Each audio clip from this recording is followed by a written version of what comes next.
CFR Sports. We back, returning guest, the one and only, incomparable one himself, talented, multi-talented father, uh, athlete, mentor, everything in between. Dean Thomas, welcome back. What's happening, sibling? Man, what's up, man? How are you? Good, man. Good. Things are the landscape is starting to change a little bit. I think across this world, things are kind of getting back to normal. But obviously, where you are, um, in the States, depending on what state you're in, if I Florida, Texas, things seem to be a lot more open of sorts, right? Yeah, in fact, I'm in New York right now, and it's open in New York now. It opened up. I didn't notice, but it opened up on Wednesday in New York. So things are sorry about the noise. No problem. I can't control these crazy New Yorkers. I'm surprised there's no horns blowing as well. Yeah, right. Uh-oh. Oh, no. Yes. So so you're clearly in a lively spot at the moment in the Yeah, old man. 5 states. Yeah, these boys out here in New York be wilding. But yeah, man, it's good, man. Things are picking up around the world, and that's good news because I think everybody wants to get back to living again. So hopefully things can get back to normal as possible. Most definitely. And UFC's had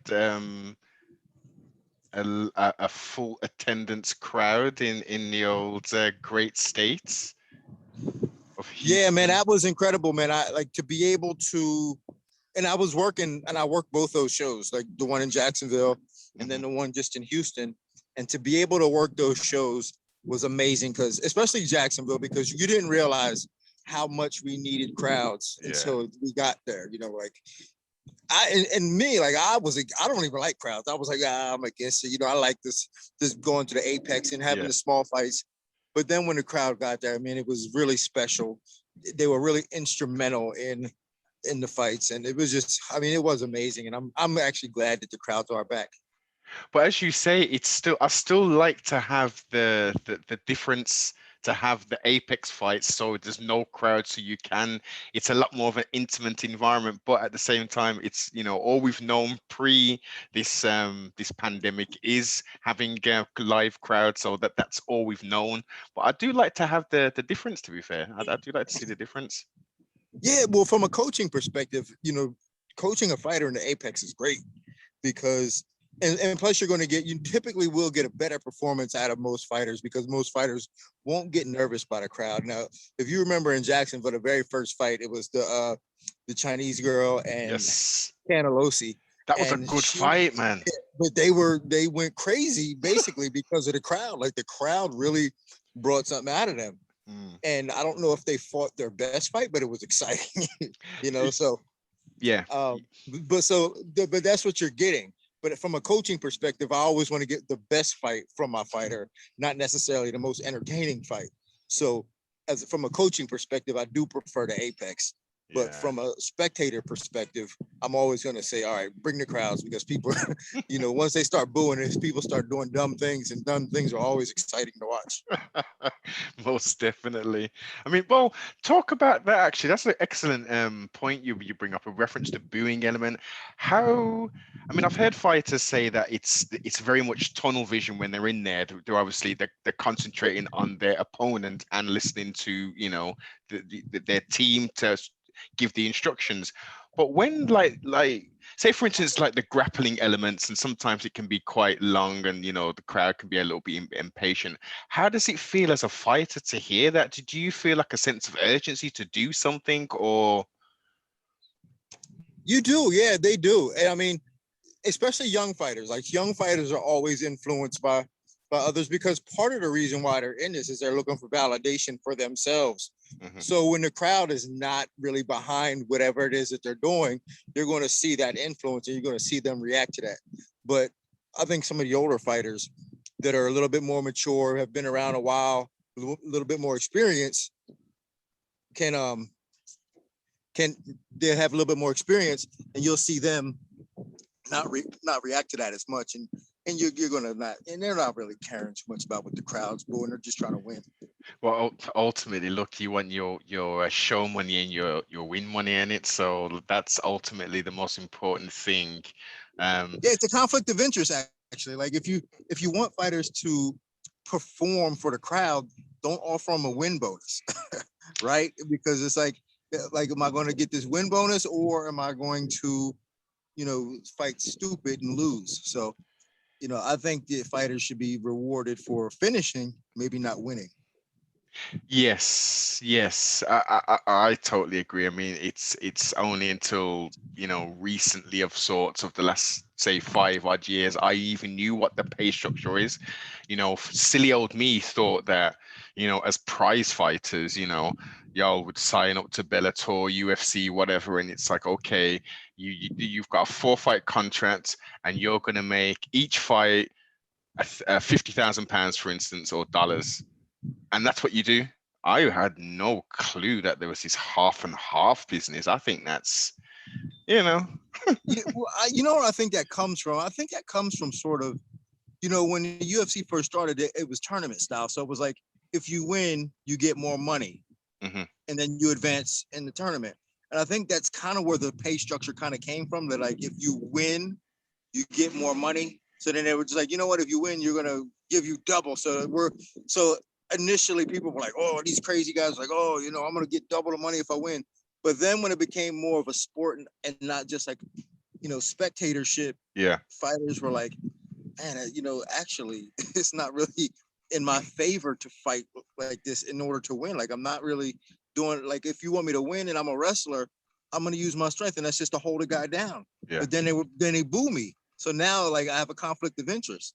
So I think the reality is they need to get rid of that pay structure of show and win money and just pay guys for finishing. Yeah, 100%. I think it's good. Was it? It's two now. There's no more knockout of the night, is it? It's Yeah, it's all performance. performance in one. Yeah, that's it. I think that's the good route to go down. And as you say, take out the 50-50 split, give them that, and then give them an extra incentive to, like, look, if I really put on a good performance, you know, I'm going Yeah, to be because I mean, it financially makes. rewarded. I mean, what other sport do guys get penalized for winning just because they're boring? I mean, it doesn't really make sense. It's like, okay, I was boring, but I won. But why are you penalizing me? I won. Like, you asked me to win. In fact, you told me you'd give me double the money if I win. Now you're Mm. gonna penalize me because it wasn't exciting for you. So I mean, it really doesn't make a lot of sense. It doesn't, but again, it's sports entertainment, isn't it? It's not just about the competition of two warriors coming into the octagon, the ring, the cage, whatever.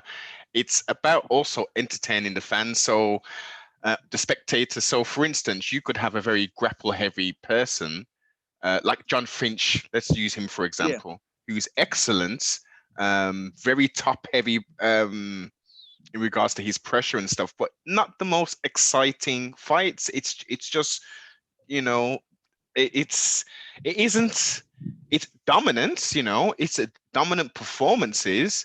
Um, and you can correct me if I'm wrong, but aren't a lot of his wins have come by the way of unanimous?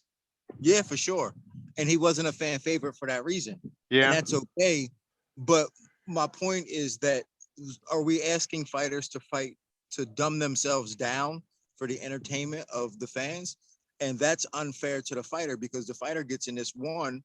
I mean, obviously, fighters don't want to get hurt like Mm. that. Like, there, I mean, that comes with the territory of being a fighter, but no one wants to be seriously injured. But you're asking guys to dumb themselves down and increase their chances of being seriously injured just for the entertainment of fans. Like, to increase that purposely is silly to me.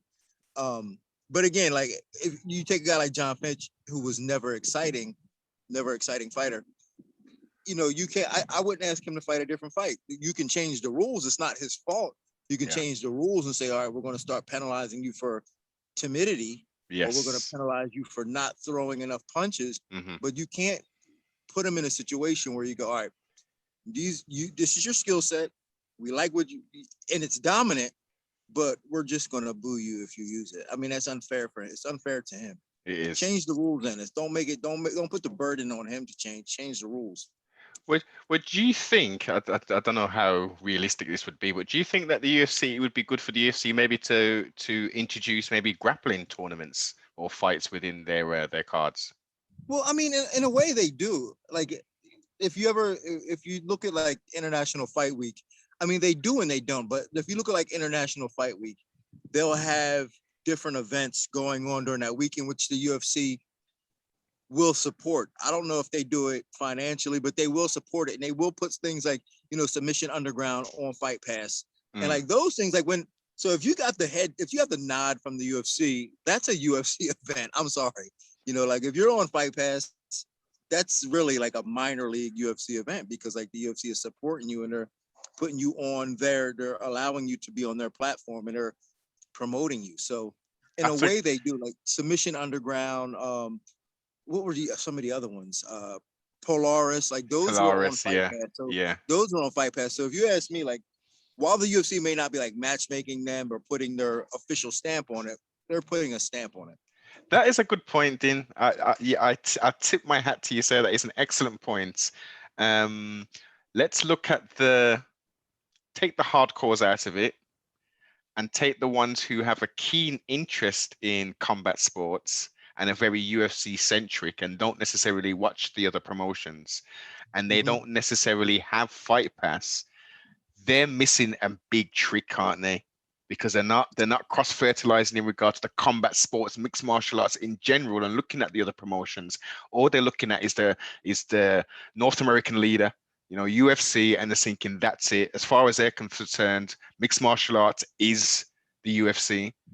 So if they had maybe on the early prelims, the prelims, and on the main card, we're going to have at least 3 grappling events or submission events. Yeah, you know what? Like, in theory, that seems good. But again, I think the UFC would feel like they were just wasting space. Yeah. In theory, that's good to be like, all right, we're going to really educate these people and really give them a treat and show them what jiu-jitsu is all about. In fact, like, King Mo is working on something right now called combat grappling, which is another form of like combat sport, but it's a little less intense than full MMA. Similar to the Eddie Bravo Invitationals. Yeah, similar to that, but like he's come up with a set of rules that hopefully he's trying to allow guys to get involved with it, don't have to put, and can gain more competition experience and don't have to put their MMA record on the line. But, like things like that, I think, it would be great to be able to put events like that on the UFC, but the UFC would just be like, man, we have 500 guys that we owe fights to. We can't really take up spots to, do this. So like, I think that's why they do support organizations like Submission Underground and all the other different leagues, and just say, you guys handle it. We'll support you. You will let you put it on our platform, but we're not going to waste our space and do it on on a UFC event. And as you've highlighted, I mean, that those promotions are excellent feeders to the UFC. Their champions, more than not, will go and fight within the UFC, maybe on short notice. But generally, if they're making enough noise within LFA, Cage Warriors, etc., then the next ticket is to the UFC, isn't it? Generally. Yeah, for sure. And I think those are all great organizations. Let's say Cage Warriors. Cage Warriors is kind of underrated. Like, one thing about Cage Warriors is that when you get one of them tough British dudes, man, they coming over banging. That's the one thing you can always guarantee. It was one fight I saw on Fight Island. Who was the guy? He was from Wales. Mason Jones. Yeah, Mason Jones. Like this kid, like he was a little bit more athleticism or a little less athleticism from Mike Davis's part, but Mason Jones wins that fight. Yeah. But he was as tough as they come, man. Like, he was as tough as of a human being as I've ever seen.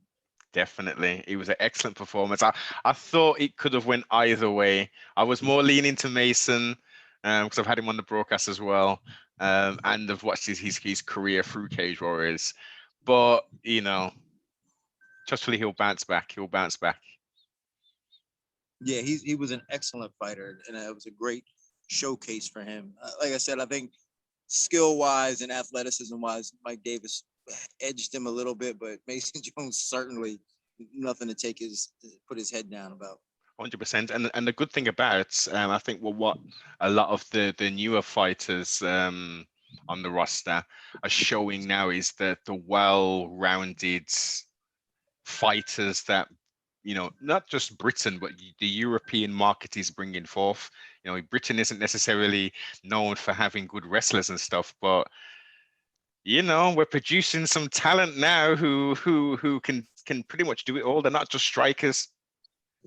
Yeah, yeah. I mean, for sure. I mean, now that one thing that somebody once said to me was that the coaching in Europe is better, but the resources and athleticism in the States are better, which is why everybody comes here. But they're right about that. I think a lot of times is that the coaching in Europe is definitely a little bit more intimate, at least intimate. Especially the striking guys are very hands-on, as opposed to in the States where it's just kind of all right, guys, we know you're good, so just start sparring. But I think the coaching in Europe is very underrated, and hopefully, and plus it's very disjointed too. Like in the States, I think people are a little closer to each other and they share more information. I think maybe in Europe, everybody's a little farther apart, separated, segregated a little bit more. I would say yes and no. I would say yes and no with that. In certain elements, I would 100% agree, but everybody knows everybody. Yeah, well, because it is small. Yeah, I mean, it's very small over there, but it just seems like Ireland and and Germany seem like worlds apart. Oh yes.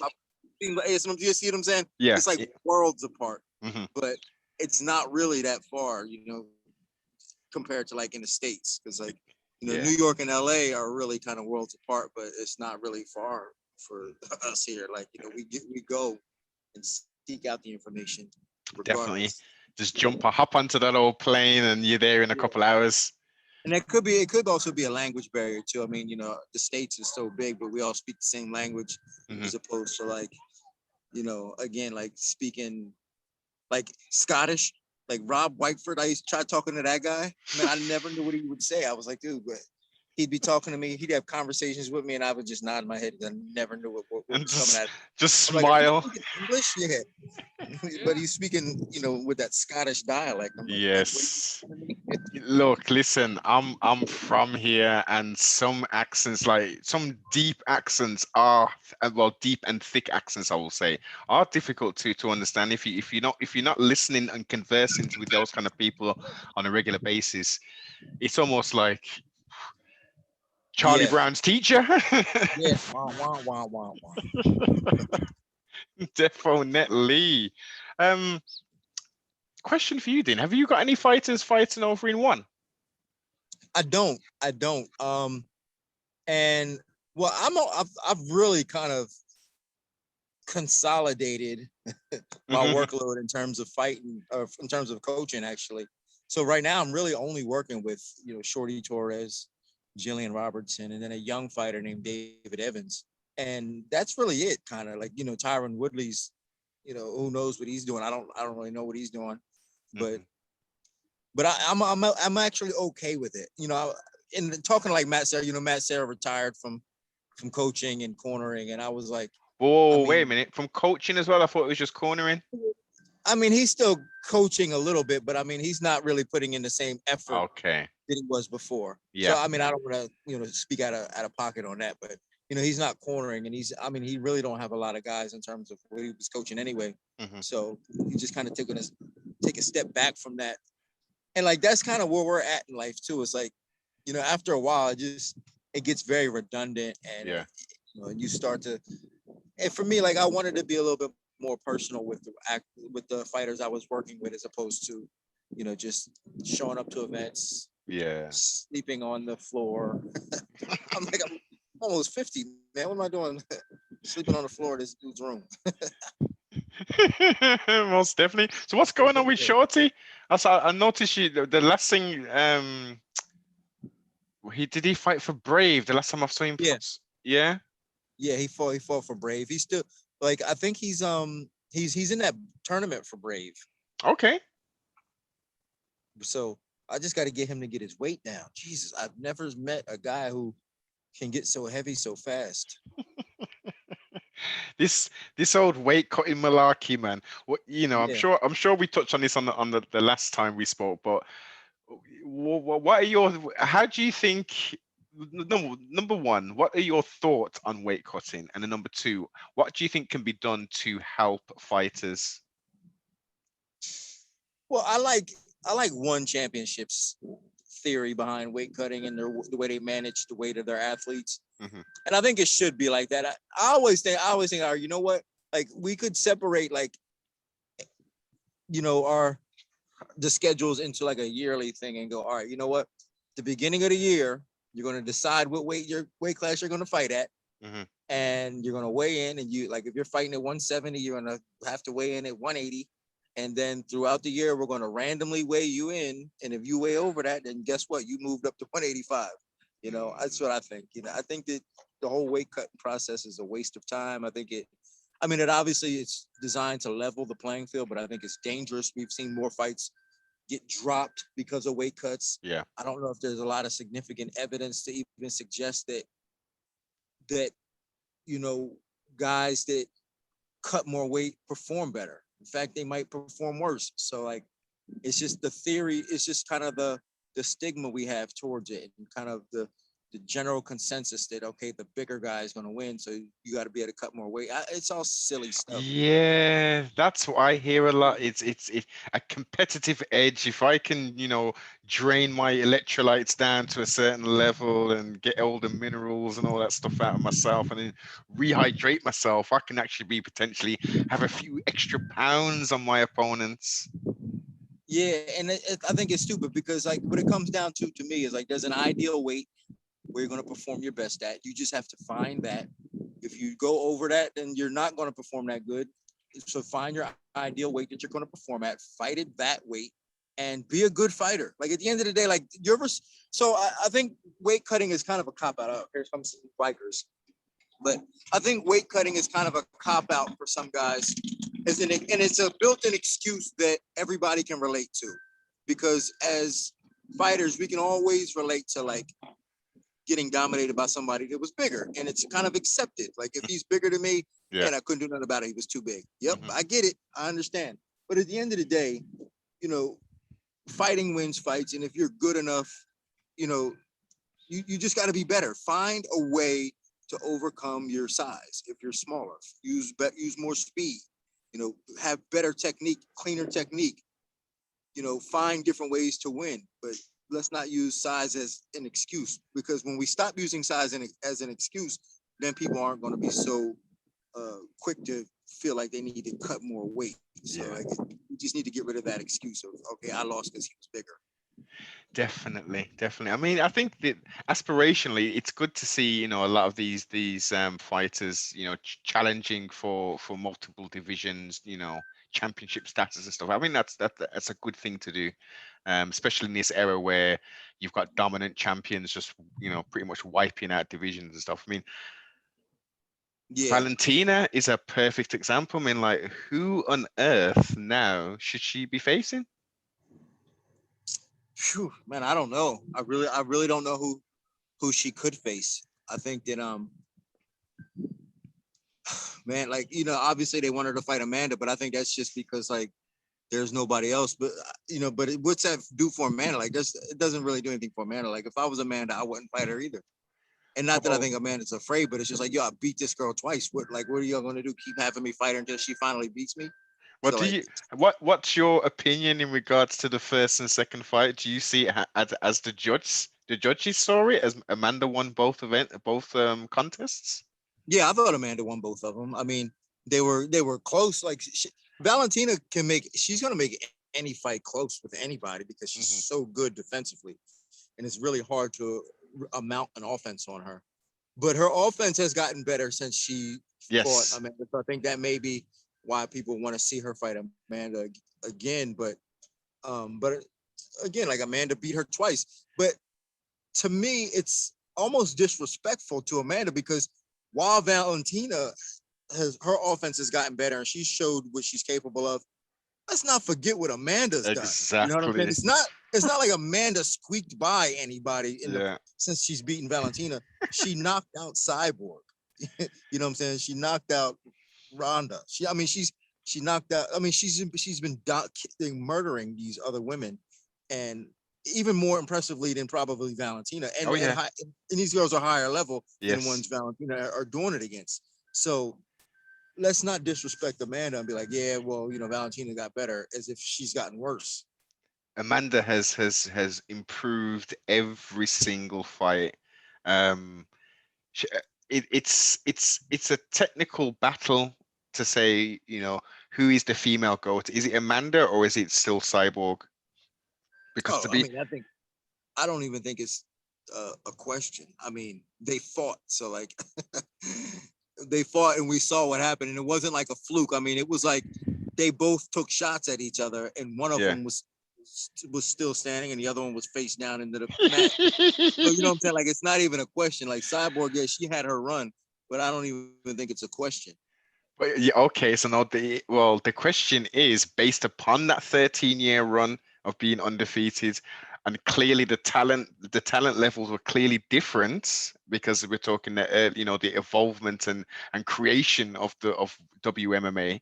But again, when we talk about the pedigree and the length of time that she was able to do her thing at, it for me that puts a lot of weight to put them, in my opinion, very, very close. Like Amanda might be edging it because she won that first contest trustfully. Somehow, maybe Uncle Dana and whoever will say, you know what, we need to make this fight again. We need I mean, to. it'll obviously never happen just because of where they are in their careers. But I mean, yeah, there is something to be said about her, being like on a run for 13 years. But I mean, but you also still have to put an asterisk to that. I mean, there was a time where Royce Gracie was 13-0. So I mean, we're talking about level of competition here and Yeah. strength of schedule. So when Cyborg was on that run, you know, let's not make the mistake and think that that was the same women's MMA as today is. I mean, most of those girls were like soccer moms that were trying to get in shape. They were like, "Oh, you mean I can actually fight and make some money from this?" And then it was like, "Yeah, go and fight this girl Cyborg." So I mean, and I don't say that to take anything away from Cyborg, but that's just where women's MMA was, 5-10 years ago. Like, it wasn't until Ronda came out where there was like money to be made in it, and women started getting paid attention to in gyms, and they were like, "All right, let's develop these girls." But prior to that, most of them girls got good. The ones that were good got good on accident, because I know, because I was in the gyms and guys were not paying attention to women back then. They were just, women would go in and they would, if they got good on accident, because guys would not pay attention to them. Why was that though? If they're paying their money and they go into the gym, why wouldn't they invest if not the same into a man, at least like 45%? Well, I mean, and I don't want to say it from a sexist perspective. I don't know. I can't really say that. But even from a financial perspective, it didn't make a lot of sense. Okay. To invest in women. Yes. At that time, it did. Yes. So from a financial perspective, it didn't make sense. So guys weren't really investing in women until Ronda came and changed the whole landscape of the game with her very fast submissions. Yeah, and then it was like, oh, well, there's money to be made here. Let's make these girls as good as we can. So let's start investing in them. Definitely, and we can recall someone saying that you'll never see women fighting in a certain organization. Yeah, like they're headlining 50% of the cards. This is it, and there was supposed to be a all women's card for one championship, but it's been postponed. I think until June possibly, but that was looking to be a very, very exciting card. Well, I appreciate those. Like, I remember it was years ago, probably 15, 20 years ago in Indiana, Hook and Shoot had an all women's card that I thought was absolutely fantastic. I mean, it was so fun to watch. and I think that they're great. Like Invictas are great to me. I love what Invicta has done. Um, my favorite fighter right now is Rose Namajunas, Oh, and yeah, Thug so Rose. yeah, so for me, like I love women's MMA. I think the women's MMA is great. Like it's something. It's almost like to me, I look at women's MMA compared to guys MMA, like women's soccer, men's soccer. Hmm. Men and when they play soccer, they pretend like they're hurt to stop the game. Women, Yeah, yeah, yeah. they will pretend like they're not hurt so that they can keep playing. Mm, mm. They're just tougher. You know what I'm saying? They're just you can see that they want to be there more. So like they give you a little bit more of an effort. There's So no for me, games. yeah, there's no games, man. That's why I like women's MMA. Like there's just no games that give you more effort. And the evolution, they're getting better each time. I mean, we still see like with some matchups, it's like, why on earth was this even done? This is just for someone to get a W in the win column or something, because the disparity in regards to the fighting capabilities is just like levels. It's levels, man. It's like, what on earth is she doing in here, man?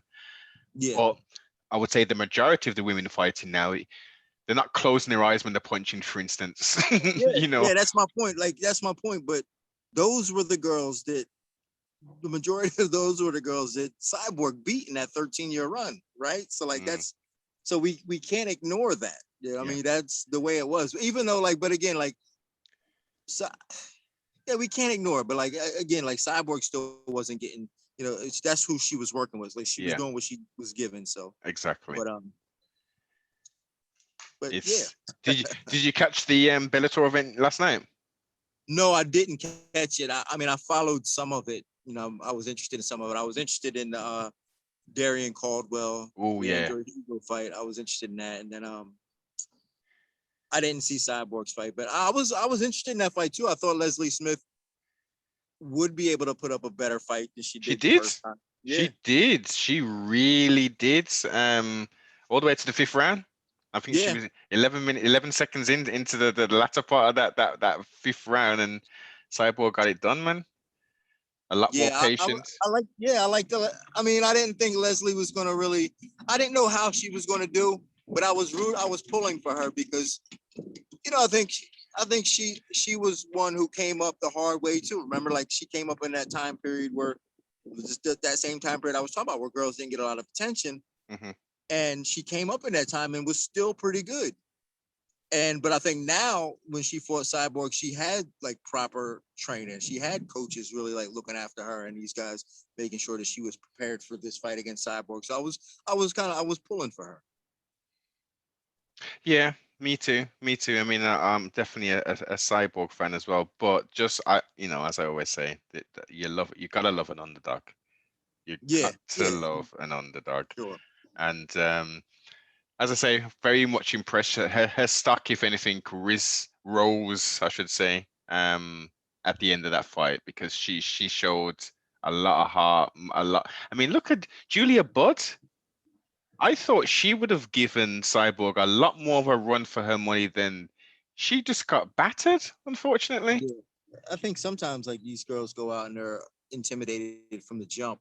And when that happens, they're hesitating and they're expecting Yeah. themselves to get beat up and then they allow it to happen before they get started.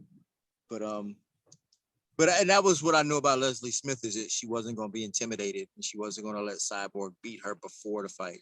So Mm. that's why I was really another reason why I was pulling for her. And that Darian Cardwell fight, he needs to be more active.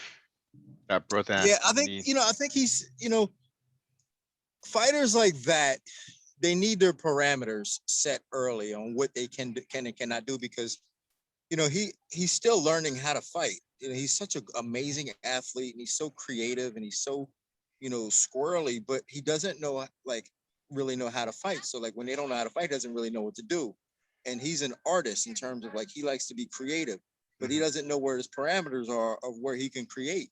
So that's something that he needs to work on, just like finding his parameters of where the space in which he can play, because I think that's lacking. He don't have any boundaries, so without having boundaries he just doesn't know what to do. Would that fall under fight IQ? Yeah, well certainly like it falls under like fight IQ because He's not like you said. He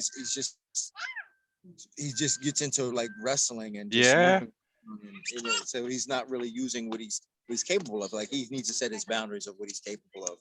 definitely. I mean, he could have took him out. I saw multiple opportunities for potential submissions, and don't get it twisted. I'm sitting on the couch saying this shit. You know what I mean? Yeah, But no, but listen, somebody's got to say it. yes, exactly, exactly. I saw So multiple if you see opportunities. it, say it. Yes, exactly.